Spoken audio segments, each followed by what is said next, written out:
What's going on, everybody? We're back. Another podcast from the fellas.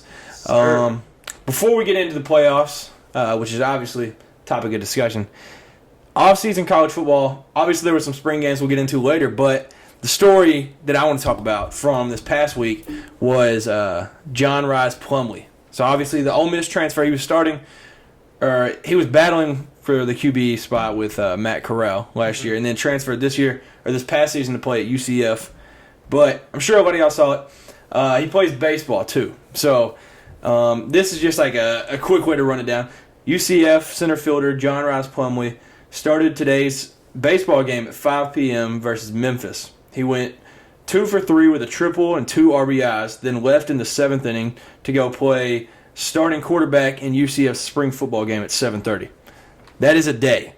That's just awesome to me.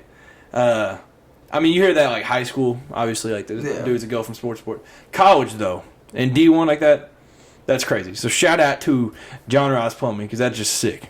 Playing 2 sports in college is just insane. Like, talk about it being your whole life because, you know, playing one sport in college was like working a full-time job, like having time to do nothing. You have to be committed. And to do both of these like that, back-to-back, it's crazy. Yeah, and from like when we were in college, it was a full-time job. Yeah. And that was not Division I. That was just like, I mean, just playing football Division I alone, I couldn't even imagine like the lifestyle you got to live. Yeah.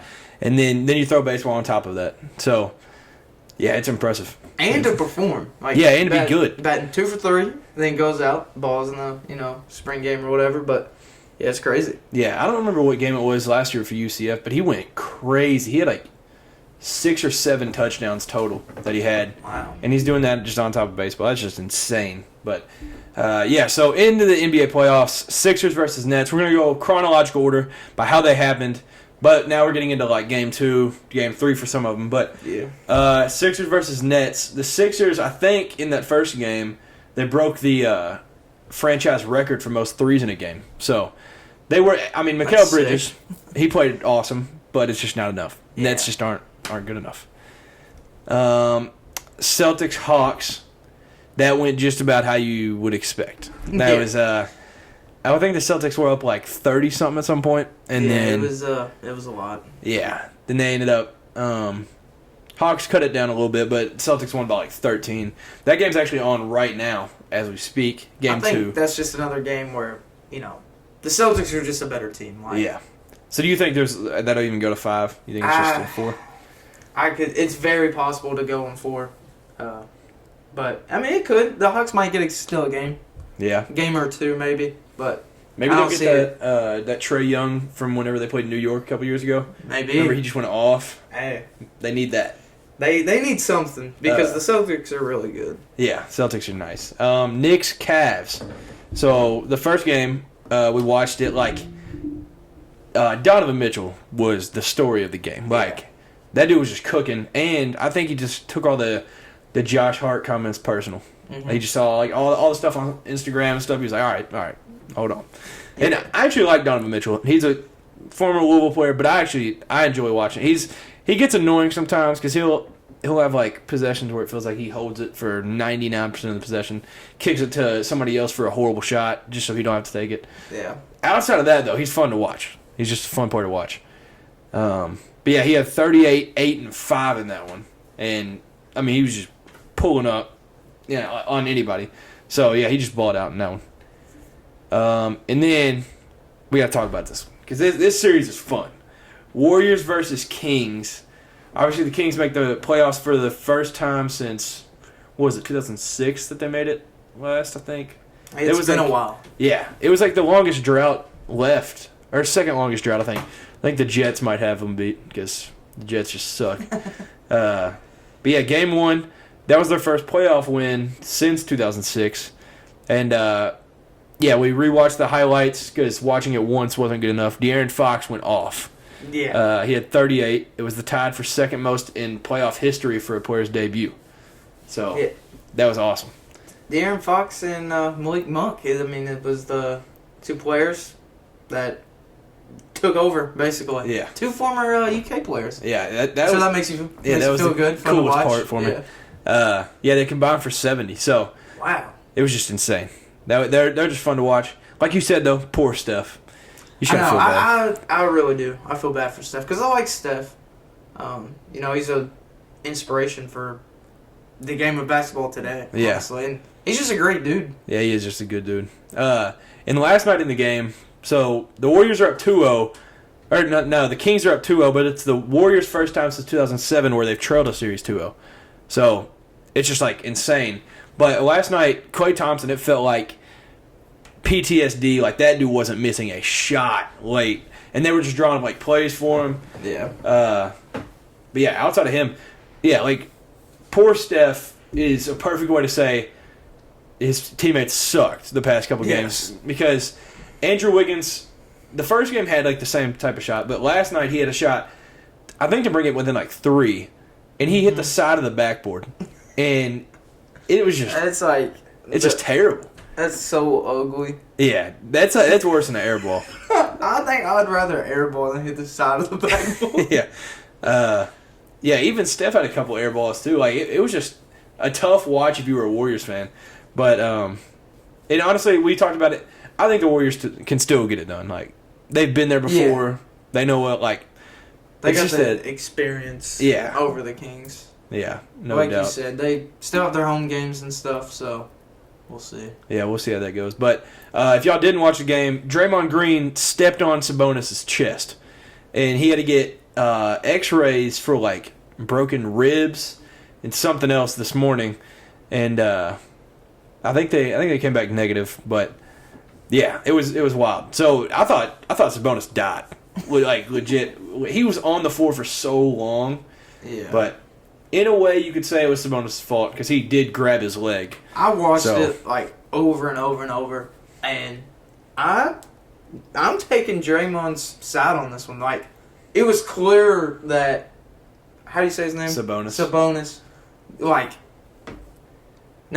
he didn't grab his leg, but he kind of like restricted it. You know what I'm saying? Yeah. And then Draymond was like, I agreed with what he said. He was like, I have to step somewhere. Like. Yeah. If somebody's holding my leg, I can only step so far. And you could say, like, he stepped extra hard or whatever, but, like, his leg got restricted. So, like, yeah. I mean, I would be like that, too. I'd be like, hey, get off. Yeah. Yeah, because he would have just fell, like, if he didn't, like, step down. Yeah, exactly. I think part of it is, like, people were getting so mad because, like, 2 minutes before that, he, like, shoved his butt into Sabonis and, like, Sabonis, like, flipped over, like, his back. And, like... So it was like all game, just back and forth. It's physical the whole time. Yeah, and Draymond's gonna have fun in those games. Of course. And then after that, he went up to the crowd and he was like, "Come on, man!" Like, yeah, and he had there was like Kings fans like on live television just flicking him off right in his face, and it was like, I don't think it was worth a flagrant 2 over. So you don't think he should have been ejected for it? No, I should really have been don't. maybe some free throws and then like it's the playoffs, like they're gonna be physical. I don't think he like intentionally meant to like stomp Sabonis while he was on the ground. Yeah. So maybe flagrant, both give him flagrant 1, whatever, but flagrant 2, I think that was too much. Yeah, because they did give flagrant 1 for Sabonis and flagrant 2 for him. Yeah. So it got him out of there, but yeah, I could see it either way. I don't like it because it just adds to like the fuel, like the fuel the fire. Yeah.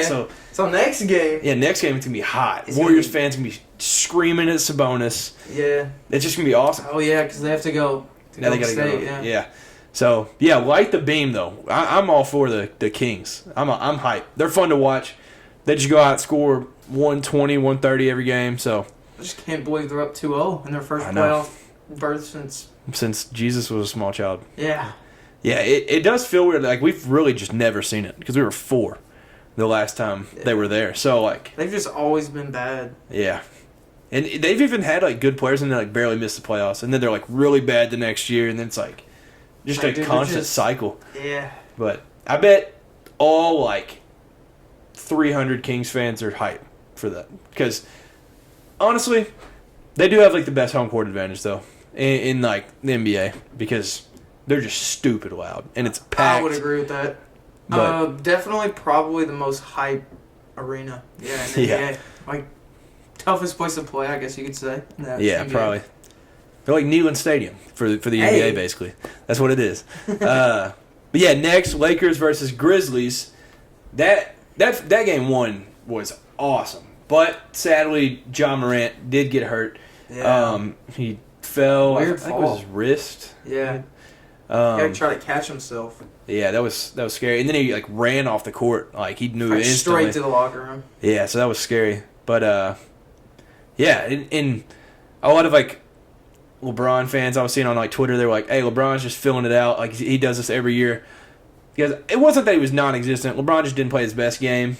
He didn't play bad, but you could tell he was like letting everybody else like do it. Like he was more passing, but people were like, "No, he's just filling it out. He's just gonna," and then go off next game. But hey, LeBron knows. I think everybody just needs to take a step back.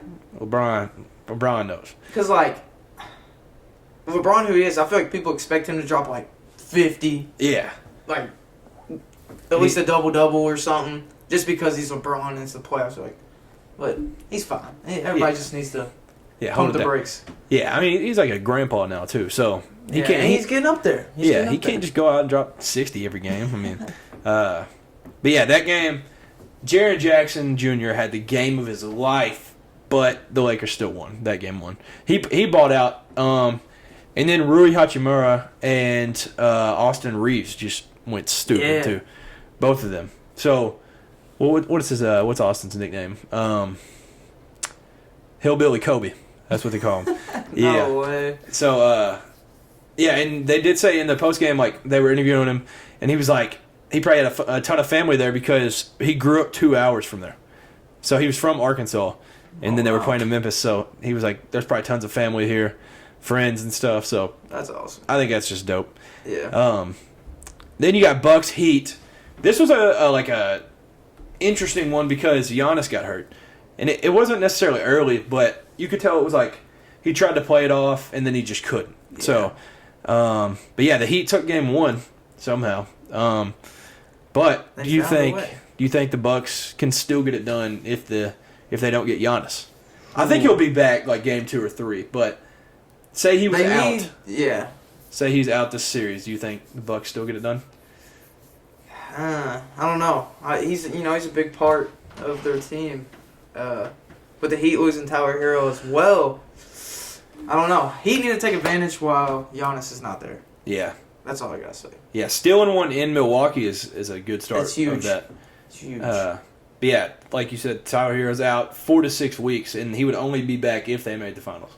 So basically, that sucks, man. Yeah. And his was just a hustle play too. Like his was just diving.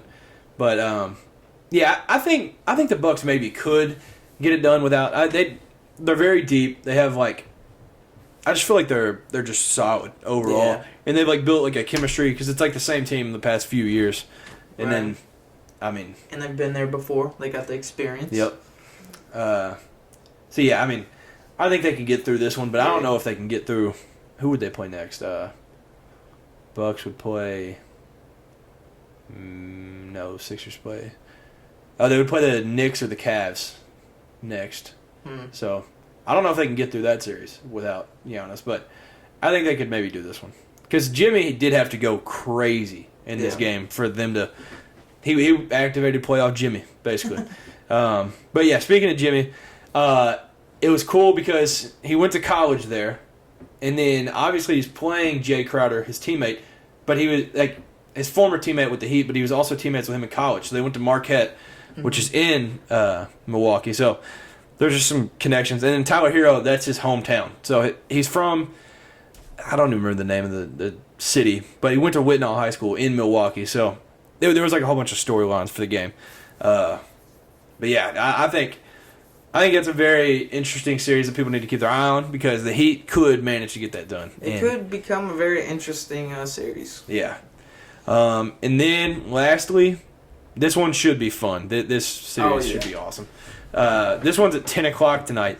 Suns versus Clippers. So, Clippers took game 1 after the best Russ performance they could have asked for. Obviously, he couldn't have played worse on offense. I think he finished 3 of 19 shooting. Yeah. It was bad. But then he had that game-saving block versus D-Book, and He played great defensively. I saw some like stat. I'm probably gonna have it horribly wrong, but it was like when he was guarding Chris Paul, D-Book, and KD. When he was on them, they combined for like 6 points in that game. So that'll win you a lot of games if you got a point guard doing that. Playing defense like that. Yeah, there was the one KD tried to pull up on the baseline, and Russ like snuck around, like poked it from the back. Because like after them playing together that long, he knows how his form's going to be. He knows where like when he's trying to pull up. Yep. Like he can just tell. So I think that's huge for the Clippers. And then, but PG is out this whole series, so I don't know, he'll be back next series. A lot of injuries, dude. Yeah. I'm like, what is going on? Yeah, I don't know why, but yeah. So do you think the Suns still? Do you think there's anything to worry about? Because the Clippers did get that in Phoenix. You think there's anything to worry about?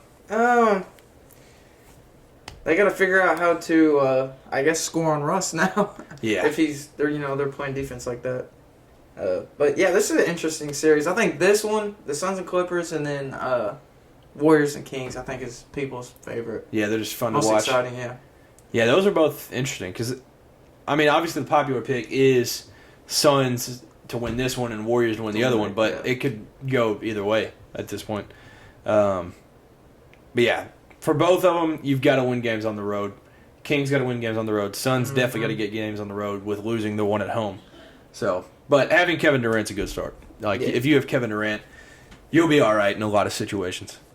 So quickly, some NFL stuff. Because it's actually like, there's actually still NFL, even though NBA is like the entire thing ESPN covers. But Jalen Hurts is now the richest man in NFL history. So in history, the highest paid quarterback in history. That's crazy. Highest paid player in history too. Like, player overall? Yeah. Oh, I thought it was just QBs. I'm pretty sure. I think it's player. Wow. It's a whole lot of money.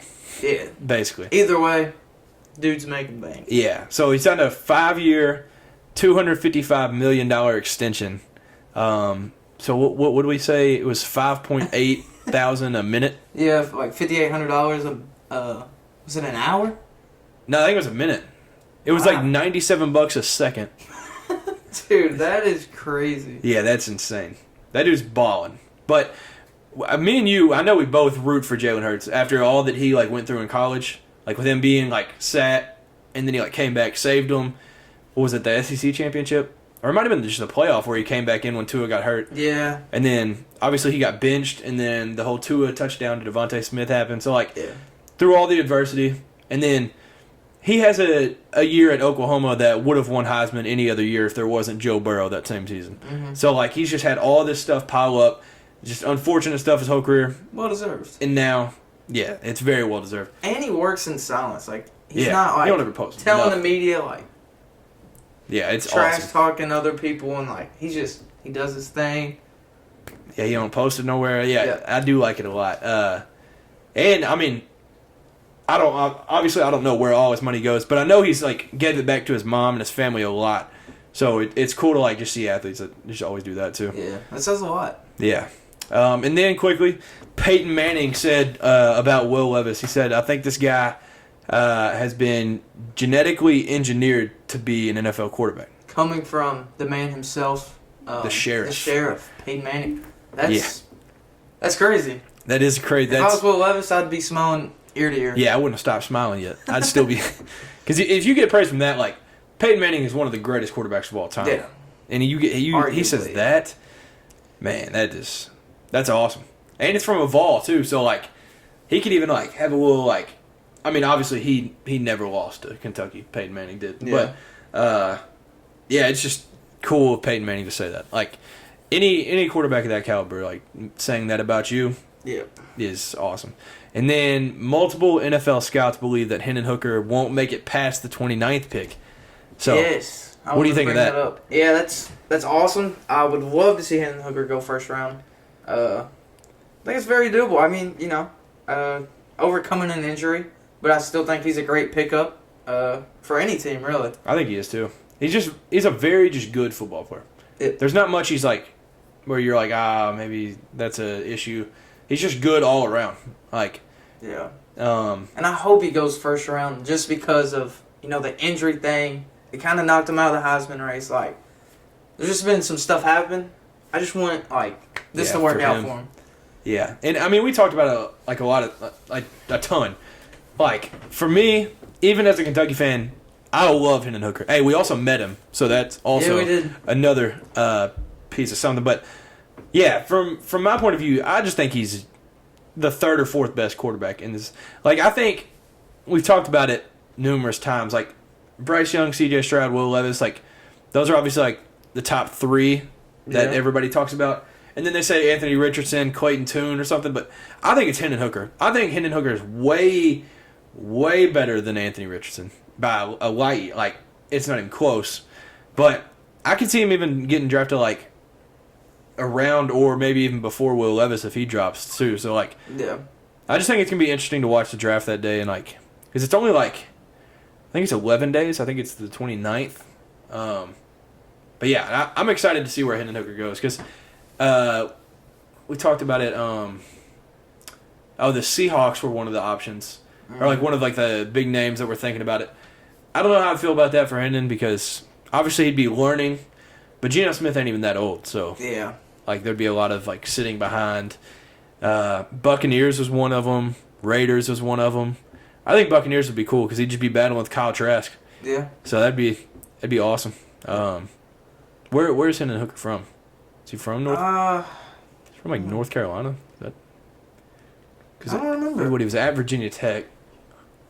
I was about to say if he's from Florida, that would be awesome, just to go back and be the Bucs quarterback. But yeah, if he does go first round though, which is very likely, he'd be the second oldest quarterback drafted in the common draft era. So, I mean, outside of the injury thing, I guess that's what people were worried about. He's older. Yeah. But I don't know. Like still, I don't still talented.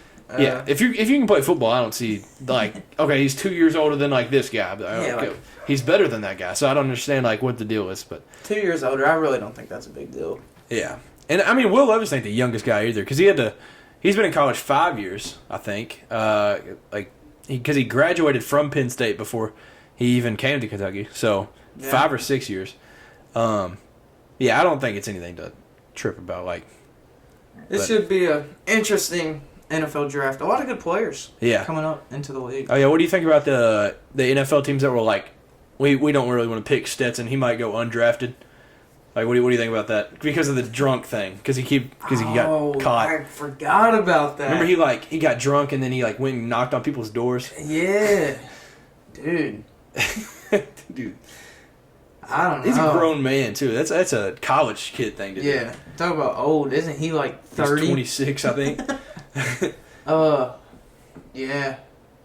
I think it is funny, though, he was like not even projected like top 4 rounds, and they're like, nah, we won't draft him now. I'm like, okay. Dude. But, yeah, I think it'd be crazy. 2 national titles. Yeah. And might not even get drafted. Heisman finalist. Yeah. Yeah, might not get drafted. That's nuts. I know, I think it's... No, that might be wrong. Jason White, I don't know if it's either he's the only quarterback to win Heisman that never got drafted or only... Because he never played in the NFL. So that one's, like, really interesting. So that could be another Stetson thing. Like, he could... But Jason White did win Heisman and then might not... Or never played. So that'd be interesting if Stetson just never got to see the field because he's just good. Like, yeah. I remember you used to like... He's a winner. Yeah. You used to like laugh at how much I would bash him. But then I flipped because I was like, nah, this dude proved me wrong. He's good. He knows how to win. Yeah. I think he proved that at Georgia. He did have help around him, obviously, but he's the quarterback. He's the leader of the team, and he won 2 national titles, so... Yeah. National championships. But yeah, I think it'll be interesting to see where he ends up. But Kentucky basketball, there's like a big thing going on inside the program right now. So Hunter Dickinson, a lot of people know the name. You know Hunter Dickinson? I've heard you talk about him. From Michigan. So he's the number 1 transfer in the transfer portal right now. So obviously a lot of teams are wanting him. Kansas has reached out. Duke has reached out. Of course. Yeah, they've all offered him. So it was projected like early that he'd just go to Maryland because he's from there. They hired his high school coach. So it was like he's a Maryland lock. But then it came out this past Friday. it was like halfway through the day, he told the Kentucky coaching staff if Oscar leaves, he wants to be a Kentucky Wildcat. But he needs to make sure Oscar is leaving before the end of the week. But Oscar said he wants to take his process of the draft slow, so he doesn't want to even like. And you don't have to even say whether you're coming back or not till like May something. So it's not like what do you think Kentucky should do in this situation? So you could either be like, all right, Oscar, you gotta tell us right now, and that could make him mad and he'd leave, and you'd lose like one of the most loved Kentucky players like ever. Yeah. Or you could be like, and Hunter, we're not gonna make him make that decision. He can do it on his own time. Hunter goes somewhere else, and then Oscar could still go to the league, and then you lose both of them. So what do you think? That would suck for that to happen for both of them to leave. But in the end, it's Sheboy's decision. I don't think you can force him out. I mean, I'm sure Cal talked to him, and be like, tell him what he thinks best, what he thinks best for the program, whatever. But at the end, it's Oscar's decision. If you want to take it slow, take it slow. If you want to, do his own thing, do his own thing. Yeah, I think it was Ryan on KSR. He said it's like if you have two really hot girls and then one's waiting to decide if she wants to, and then you lose them both. That's what you don't want to happen. Yeah. So obviously both two of the best centers in college basketball. Yeah, I think it's just a really tough situation. I think the best thing to do is you go up to Oscar and you're like, all right, look, man, we would love to have you back. We would do anything to get you back if that's possible. But if not, would you be able to you give them a date or something, and you're like, all right, can you decide by this time? It's just for the betterment of the program. If you obviously you love Kentucky, so if you can just make a decision by that date, and then you go tell Hunter that date and be like, all right, he'll make a decision by then. Yeah. So I think it's just the best of both. Yeah, that could work out. I feel like Cal just needs to talk to him and be like, look, this is your time to go. Yeah. And I don't know who I would even prefer for next year, because we have the number one center in the country, but he's wanting to come and play the 4, and Cal said he's going to play him at the 4 because he can shoot. So we're needing a 5, and we have Ugonna, so he announced he's returning. So, but we don't want to start him at the 5 because he was one of those reclassified guys that came a year early. He struggled a little bit last year. He's a 7-footer, so he could do it, but I think you have to have one of these two. Yeah. But going into next year, and Hunter Dickinson can obviously shoot better than Oscar. Oscar can rebound better than him. And when we played Michigan last year, Oscar truly did just dominate him. So I think I'd rather have Oscar, but either way, you just can't lose both. That's just the bottom line of that whole situation. So yeah, into the spring games real quick. Tennessee spring game. Give a little spiel on what you think. Yeah. The Vols spring game.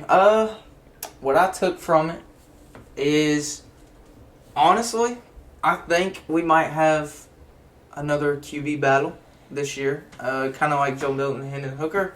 I think there might be a switch up, after so many games into the season, maybe even after the first game. Joe Milton was from the spring game. Had some good passes, 1 or 2, but for the most part, overall, I wasn't really that impressed. I know in the spring game you don't want to show your whole offensive playbook, obviously, but I was more impressed with Nico and how he was kind of handling things, coming in there as a freshman. That I don't know, I still think Joe Milton's gonna start the season, just because being the vet, see what happens, and then maybe switch up. And switch to Nico, throw him in there, but there might be another race. Yeah. And obviously, Nico's got that natural talent that you can just tell right away. He was just stepping out there, it didn't even look like he just came from high school. Yeah. But yeah, like you said, I think Joe Milton will be the answer right away, just because he's been through it. He's already started that Orange Bowl game, too. So, yeah. I think that's the way you go. But, yeah, I think it could get interesting, later on that year. I will say both of them, you kind of said earlier, the pocket presence looked good from Joe Milton. He looked confident. The feet look good, too. Yeah. From both of them. Yeah, footwork, everything looked good. Cameron Seldon, freshman, 4-star running back. Dude is explosive.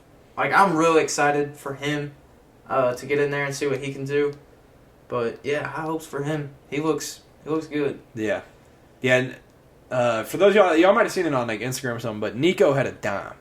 The play he was rolling out, that was impressive. On the money. That's not a high school throw. It's a college or a Sunday throw. Yeah, it's looking up. Defense looked really good. Defense was flying around. Yeah, defense looked really good. But yeah, other than that, I watched a little bit of the Texas spring game like live. I also watched Florida's spring game, which I wish I wouldn't have because Florida, the Gators, they're not fun to watch really. But Texas spring game, I did take some stuff from it, and then we watched some of the highlights again. The first thing we got to talk about, that Blue, whatever his running back, Blue was his last name. That move that he had. Oh my god. Nasty. So if y'all see the last name Blue, we called it first. If he's a Heisman front runner, we were here first. Yeah. Yeah, he had that one play, man. Might be Bijan Robinson 2.0. Yeah. Yeah, that's maybe better. Hot take right now. Hot take. Throw it up, man. But yeah, and then A.D. Mitchell, the transfer from Georgia, had that one-handed catch in the end zone. Had the green on for whatever reason. Never heard why. Why he's wearing a green penny? No idea. Nobody knows. But yeah, Quinn Ewers, perfect throw on like most of his throws. Had a great spring game. Sarkisian said after it, he was like, obviously Quinn Ewers is our starter. Like, I don't know why there's a question. Mm-hmm. So that clarifies that. But Arch Manning, not the best. Not the best outing. Yeah. It wasn't like terrible, but I think it's just from the expectations that he had. Yeah. It was like, all right, what's this guy going to do? And then I was about to say, I think people are just really excited to see what he can do, but he'll never be able to play to those expectations and stuff. But yeah, if he does meet those expectations, that's insane. Yeah, that's two insane quarterbacks to live up to. So, yeah, he was just, I mean, he was making plays though. Like it wasn't like there was just a couple of throws where you were like, well, but he wasn't like freaking out. He had a good pocket presence for being so young and like. I don't know. I think he'll be fine. Yeah. He didn't really look like nervous or like rattled. Yeah, he wasn't rattled. Yeah. But yeah, I'm excited to watch him because they'll have Xavier Worthy back. Obviously, A.D. Mitchell. They're going to be a fun team next year. They do play at Bama, so there's one loss. But maybe 11-1. Maybe the last year in that weak Big 12, they can do something before they come over to the big boys. But and then lastly, Georgia. I watched like 10 minutes of this spring game. Carson Beck's going to start. I think that's my biggest takeaway from Georgia. Georgia's good again. They're not taking a step down with losing all these players. Yeah. Maybe they have one more loss next year, but I don't know. Maybe that one loss is at Neyland. They win the championship this year. They're the new Bama. Because if they win it this year, they're proving that they can consistently be good and produce players, and that's Bama. That's been Bama for the past however long. Yeah. Yeah, I mean, they're just explosive. They got some dogs. Kendall Milton obviously returning for senior year. They're just going to be scary. Yeah. But yeah, I think Carson Beck starts, and then they asked Brock Vandegrift about it, like what his thoughts were, because it was kind of between the two. Gunnar Stockton was in it a little bit, but Vandegrift was like, man, I just got to go pray. You never want to hear that from a guy like you. He's like, man, I just got to do some praying. I don't remember what all he said, but like, yeah, you just feel bad for the guy. Yeah. Yeah, Carson Beck though, I think he'll be solid. It'll obviously like to start the year, you'll probably be like, all right, Georgia's in trouble. Like there'll probably be some like slip ups, but I think he'll be fine. I think so too. Yeah, Georgia's gonna be good. But we haven't talked about it. That Neyland Stadium, like Tennessee versus Georgia next year, was rated probably going to be the best environment in college football. I think Tennessee has sold all their season tickets. That's Maybe what Colorado did. First time like in like 20-something years. So I feel like that was kind of expected. There's a lot of hype around there, especially prime time. Yeah, prime time. His son, Colorado. I don't know. We'll see. Yeah. Tennessee though. I mean, that's gonna be the environment next year. That's gonna be crazy. Because Georgia, I mean, obviously y'all did it. What was that? 2016 with Dobbs down there. So. Yep. 2016. Wow, it's already been that long ago. I remember that like it was yesterday. Yeah. I wish I would have went to that game. That would have been awesome. Yeah, that'd have been wild. But yeah, I'm excited. I do want to go to a Tennessee game next year, like at Neyland. Maybe even that one. I don't know. It depends who Kentucky plays that week, though. I'm going to go to the Lickback game, Tennessee, South Carolina. They come to us. I forgot you said that. I think we play in September is when we play them sometime. So I'll be at that game for sure. Then might go to another one. But we'll see. Yeah. Kentucky will have a lot of good environments. We'll have Tennessee at home. We'll have Florida at home. We'll have Alabama at home. But that's kind of how y'all's schedule was last year. I had Florida and Bama at home. Yeah. But yeah. Wait, who's the West team y'all got this year? Oh. We looked at the schedule when it released. Is it Auburn, maybe? That's what I was thinking. I think it's Auburn. It might be Auburn. Did y'all play there or at Neyland? I hope at Neyland. But, dude, wait, no, I feel like it's A&M, ain't it? At Neyland, I think. I feel like I remember seeing that. It's Auburn or A&M. I don't remember. Y'all played like some weird team like early. Yeah, y'all played Virginia early on. Yeah, A&M. It is A&M. And y'all played UConn. The defending national champs. Oh, that'd be what? A brutal one. Wow. Yeah, most people probably wouldn't even know they had a football team, but yeah, I'm excited. Like, even just the spring games got me juiced up for college football. No, I'm already ready. I know. And the new, I don't know when the transfer portal opens up again, but there'll be like more transfers. And Kentucky's already talking to some guys that have already said they're going to transfer. So there'll be new pieces. Obviously, people gone too. But yeah, I'm excited. College football is the best time of the year. For sure. But yeah. Oh wait, you want to say something about the Reds beating the mighty? Oh yeah, we always save it for the end because baseball is the mighty Rays. Yes. So the Reds last night, April 17th was yesterday, I guess. We beat the Rays. It was 8-1, right? I think it was the most runs the Rays gave up the whole year so far. So the Rays are 14-3. Reds are 7-9. So pretty cool. We beat the hottest team in the league right now. Tonight we're playing them. Go and look at that score. It was bottom 3. It was like 7-0. Yeah, it's 9-0 top of the 6 right now. Wow. Yeah, that's We tough. did that with the Phillies too. I don't know why we keep doing that. We play really good. Which all this tells me is we do not have pitching. We did just call up like 3 pitchers though from the bats. So yeah, I saw like the welcome post. Yeah, I was like, yeah, that's not a good thing if you just have to do that mid series, mid season. Yeah, but whatever it takes.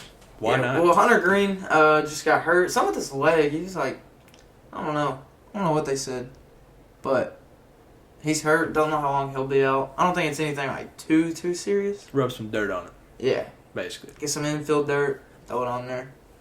I went to the Reds and Phillies game not too long ago. We lost. That was last Friday night.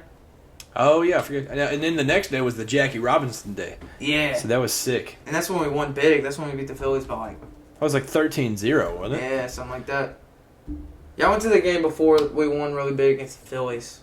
It's either we win big or we just lose horribly. Yeah, I also need to mention this because obviously baseball is not Kentucky's strong suit, but this year we've talked about it like 3 weeks in a row. It's this been year crazy. is. We're 10-5 in the conference right now. We just lost to. We went down to LSU. We lost game 1 in a close one.